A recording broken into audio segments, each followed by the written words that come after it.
Hi guys.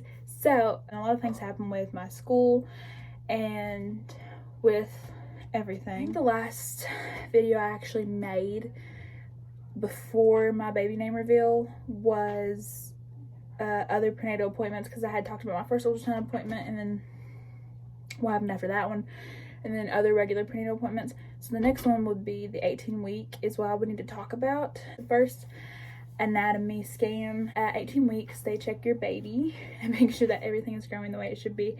And if it's not, they will give you like a list of stuff that they can do to help your baby develop, and like they'll tell you what's wrong and explain everything. Luckily, I didn't have to deal with that because my baby was perfectly normal. She's a chunk now, but I'll get to that in a minute. She was perfectly normal. She was growing around scale. She was the exact same size she was supposed to be. She was the exact same height she was supposed to be.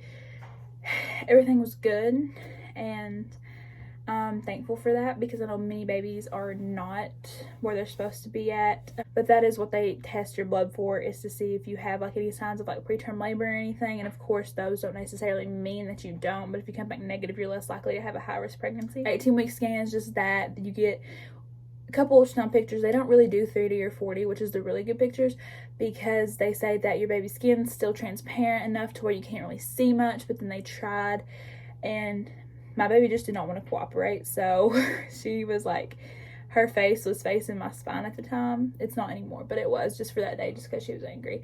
But she had done a complete rollover by the time they were done with my scan, because her face was facing the front whenever they were done with the 18-week scan. Then after they give you the scan, they'll take you back. They'll either let you stay in that room that you're in, or they'll take you to another room, and then you'll see either your doctor. So they'll go over anything you need to go over. Now from 18 to 26 weeks, it's the same thing. You go once a month, and they hear your baby's heartbeat, and then if the heartbeat's good and it's strong, then you don't have to come back until a month later, which is whenever they'll give you your glucose test. 26 weeks is when they give you your glucose test, and some of them do them 26 to 28 weeks. So, but I had my glucose test at 25 weeks just because of the way that my pregnancy was like measuring and stuff. The glucose test is, you usually sign in and they give you your glucose drink. The orange one, to me, tastes the best. The lemon lime one tastes the best to some people. It honestly depends, I think. And then they'll give you your glucose test. It has to sit there for an hour. Or you have to sit there for an hour, but they do your appointment and all that. And I ended up getting my glucose test late because the receptionists were new, and the nurse went ahead and gave it to me after she called me back. She took my vitals and then gave me the drink, and then I got to see my doctor. They went over it, and while I had to wait for my glucose, he actually sent me down to get a Tdap shot and a flu shot, so I had to get them both. They recommend you getting your Tdap shot and your flu shot, so your baby gets well aware of those personal shots that they'll have to have whenever they're in the hospital. So, and then about an hour later, they called me and took my blood, and then I left. So that's basically all it is. The next appointment after that, they just checked the baby's heartbeat, and they went over your glucose. My glucose test levels were good. I wasn't anemic. My sugar was good. No gestational diabetes, no nothing like that. Like, everything was fine. Now on to the appointment I just had, which was yesterday, actually, whenever I'm filming this. I don't know when I'll get this up, but yesterday was my appointment. It was Monday, November 23rd, and that was my anatomy scan for 32 weeks. I am currently 32 weeks pregnant now. To be honest, technically today is Tuesday when I'm filming this, and I am actually technically 33 weeks, but they won't say that until Thursday. So I'm 32 to my doctor, but he says I'm measuring 33 weeks. These are my favorites because this is the 3D and 4D ultrasounds. Like, you can see her little face. She's adorable. Love her so much. She was very cooperative. She was very cooperative yesterday. She probably just wanted to get out of there because I hadn't eaten all day, and it was 10 a.m. It was 10 a.m. whenever my appointment was. I didn't get called back till like 10:15. So, I mean, I hadn't ate anything all day, so she was probably hungry and just wanted to cooperate so we can go eat. But she was definitely a cutie. So everything was fine yesterday. She's actually measuring a pound bigger than what normal weight is for a baby this age.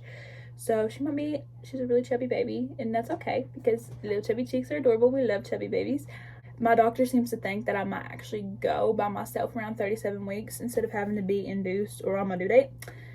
So if that's the case, we will have a baby here right after Christmas. And if that's not the case, then we will have a baby here in January sometime. There was really nothing more to tell besides the anatomy scan. You know, I asked him about some of the things I've been experiencing because, quite frankly, I was kind of nervous when I'm in my 32 weeks. And I know that she could almost come at any time. I mean, like, I know it would be considered preterm, but she could still come anytime if you think about it. And I did ask him about, because I've been having some pressure in my lower stomach and everything. And he said that was completely normal. He goes, sometimes pressure can come from Braxton Hicks, or sometimes it can be because she's moving down. My baby is head down the way she's supposed to be because we're planning on doing a vaginal birth. No C-section here as of right now unless it's an absolutely have to case. Her feet are actually, you can't see this because of the way the camera is, her feet are actually under my right rib. And I can feel her kick every single night, and it just, I don't know, like, it does something to my stomach because it feels so weird. But her feet are actually under my right rib. Her head is down exactly where it needs to be to come out. Her position is good. Her weight is good, even though she's a little bit chubbier than she's supposed to be. But that's fine because we don't care. As long as she's healthy, and she's healthy. They checked her kidneys, her brain, her heart, her legs, like her little femur bones to make sure they were growing fine. She was at birth height that she's supposed to be. Everything was good. All her organs were good. They were all functioning the way they were supposed to. So that's really good. And that is all for this video. I know I do not go into very many details, but that is because I don't exactly know how to state it. So if you have any questions, just feel free to let me know and I will try to get back to you, or I can make a video about it. Either way, just let me know how I can help you or anything. I will see you guys next time because we're getting closer to today. I'm really wanting to make more videos, so she still has stuff to look back on. Thank you, and I will see you guys next time. Bye.